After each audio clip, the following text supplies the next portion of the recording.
ఈ దేశంలో సంఘం ప్రారంభం నుంచి ఇప్పటి వరకు కూడా సంఘం పెరుగుదలను చూసి, సంఘం వటవృక్షమైనటువంటి దాన్ని చూసి కొంతమంది విద్రోహ శక్తులు తట్టుకోలేక సంఘం పైన దుష్ప్రచారం ఆనాటి నుంచి ఈనాటి వరకు చేస్తూనే ఉన్నారు.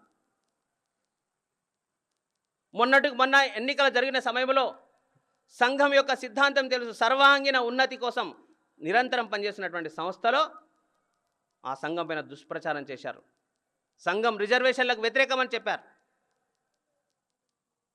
కానీ వాస్తవానికి సంఘానికి దగ్గరకు చూస్తున్నటువంటి వ్యక్తులు అనేక మంది ఎవరైతే విమర్శిస్తున్నారో వాళ్ళకు కూడా తెలుసు, సంఘము సర్వాంగీణ ఉన్నతి కోసం, సమాజంలో అట్టడుగు ఉన్నటువంటి వ్యక్తుల యొక్క వికాసం కోసం పనిచేసే సంస్థ అని తెలుసు. కానీ రాజకీయ లబ్ధి కోసం వాళ్ళు చేస్తున్నటువంటి దుష్ప్రచారం ఏదైతుందో అది సమాజమైన ప్రభావం పడుతున్నది.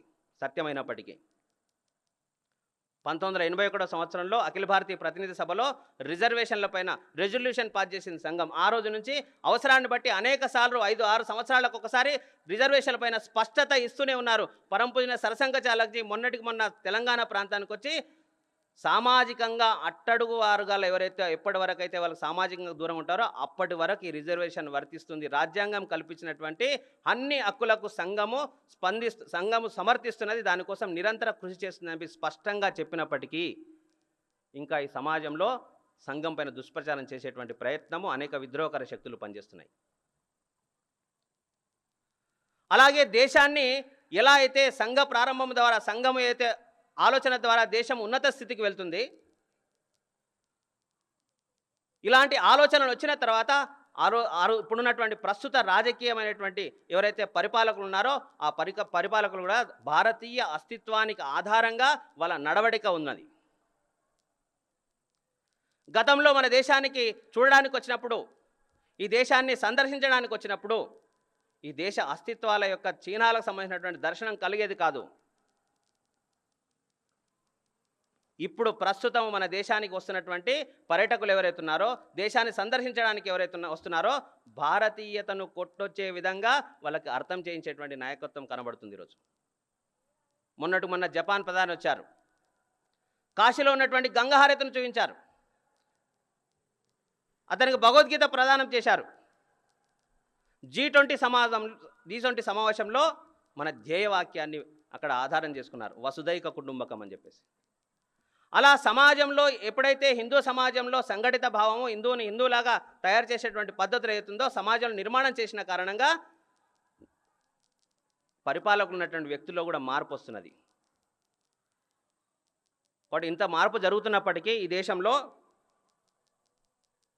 దేశాన్ని విచ్ఛిన్నకరం చేయడం కోసం, ఈ దేశాన్ని ఇక్కడ ఉన్నటువంటి స్వాభిమానం కోల్పోయే విధంగా ఈ సమాజంలో హిందూ సమాజాన్ని విచ్ఛిన్నం చేయడం కోసం, విఘటితం చేయడం కోసము అనేక రకాల కుట్రలు జరుగుతున్నాయి.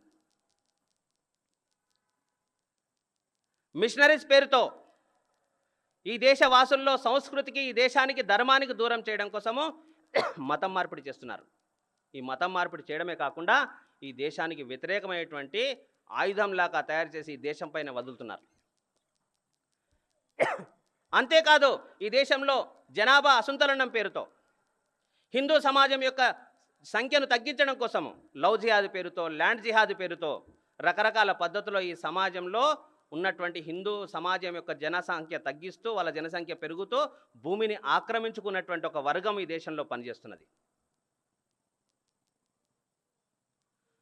దానితో పాటు ఈ దేశంలో ఉన్నటువంటి ఎప్పుడైతే సంఘం 1925 ప్రారంభమైందో అదే సమయంలో ఈ దేశంలో కమ్యూనిస్టు పార్టీ ప్రారంభమైంది. దాని యొక్క కుట్ర దేశంలో విచిత్రమైనటువంటి పద్ధతిలో వెళ్తున్నది.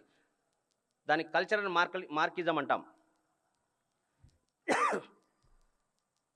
ఈ దేశంలో కుటుంబ వ్యవస్థ ఉన్నంత వరకు ఇక్కడ ఉన్నటువంటి కమ్యూనిస్టు సిద్ధాంతం నిలబడదు అని చెప్పేసి కల్చరల్ మార్కిజం పేరుతో, మన సంస్కృతి సాంప్రదాయాల ఆచారాల పేరుతో, సైన్స్ అనేటువంటి పేరుతో మన సంస్కృతి ఆచారాలకు సంబంధించిన దాంట్లో దాడి చేస్తున్నది కల్చరల్ మార్కిజం. మనం చూస్తున్నాం గత 5 సంవత్సరాలుగా యూనివర్సిటీలో ఉన్నటువంటి విద్యార్థుల్లో హిందుత్వానికి, సంస్కృతికి, దేశానికి దూరం చేస్తున్నటువంటి ఒక విచిత్రమైనటువంటి పోకడలు ఆ యువతలో కనబడడానికి కారణము ఈ కల్చరల్ మార్కిజం. కాబట్టి ఈ 3 శక్తులకు అండదండగా నిలుస్తున్నాయి మార్కెట్ శక్తులు. ఈ మార్కెట్ శక్తులు ఈ సమాజంలో ఈ భారతదేశము ఆర్థికంగా ముందుకు వెళ్లకుండా ఉండడం కోసము ఇక్కడ ఉన్నటువంటి వ్యక్తులు సంఘటితమైనటువంటి సమాజం నిర్మాణం కాకుండా కోసం ఈ మూడు సంస్థలకు ఈ మూడు శక్తులన్నిటికీ కూడా ఫండింగ్ చేస్తున్నాయి. 160 సంస్థలకు పైగా భారత ప్రభుత్వం ఇక్కడ ఉన్నటువంటి దేశభక్త ప్రభుత్వం నిర్మాణమైన తర్వాత ఇలాంటి 160 సంఘ విద్రోహకర శక్తులు ఈ దేశంలో పనిచేస్తున్నాయి. దానికి మార్కెట్ శక్తులు ఫండింగ్ చేస్తున్నాయి. కాబట్టి ఇలాంటి దేశ పరిస్థితుల్లో ఇంత ఉన్నతమైనటువంటి ఒక పాజిటివ్ వేవ్స్ కనపడుతున్నప్పటికీ హిందూ సమాజాన్ని విఘటితం చేయడం కోసము ఇక్కడ ఉన్నటువంటి అనేక రకాల విద్రోహ శక్తులు సమాజంలో పనిచేస్తున్నాయి. రకరకాల పద్ధతుల్లో యోజనాబద్ధంగా ముందుకు వెళ్తున్నాయి.